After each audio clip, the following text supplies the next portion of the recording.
തൊഴിലാളികൾക്കായി പുതുവത്സര ആഘോഷമൊരുക്കി ദുബായ് താമസ കുടിയേറ്റ വകുപ്പ് വൈകിട്ട് 4 മണിക്ക് തുടങ്ങിയ പരിപാടി പുലർച്ചെ വരെ നീണ്ടുനിന്നു. ബോളിവുഡ് താരങ്ങൾ ഉൾപ്പെടെ പരിപാടിയുടെ ഭാഗമായി 5 ലക്ഷം ദിർഹത്തിന്റെ സമ്മാനങ്ങളും വിതരണം ചെയ്തു. നേട്ടങ്ങൾ ആഘോഷിക്കുന്നു, ഭാവി കെട്ടിപ്പടുക്കുന്നു എന്ന പ്രമേയത്തിൽ ദുബായിലെ 5 ഇടങ്ങളിലായാണ് വ്യത്യസ്തമായ പരിപാടി നടന്നത്. ദുബായ് അൽഖൂസ് ആയിരുന്നു പ്രധാന വേദി.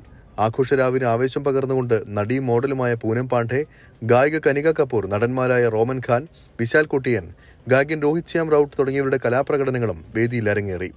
താമസ കുടിയേറ്റ വകുപ്പ് assistant director major general Ubaid bin Suroor, GDRFA ദുബായിയുടെ work regulation sector assistant director major general doctor Ali Abdullah bin Najeef, lieutenant colonel Khalid Ismail തുടങ്ങിയവർ പരിപാടികൾക്ക് നേതൃത്വം നൽകി. തൊഴിലാളികളോടുള്ള നന്ദിയുടെയും അഭിനന്ദനത്തിന്റെയും സന്ദേശമാണ് പ്രത്യേക പരിപാടി സംഘടിപ്പിക്കുന്നതിലൂടെ ലക്ഷ്യമിട്ടതെന്ന് ദുബായ് താമസ കുടിയേറ്റ വകുപ്പ് മേധാവി ലഫ്റ്റനന്റ് ജനറൽ മുഹമ്മദ് അഹമ്മദ് അൽ മറി പറഞ്ഞു.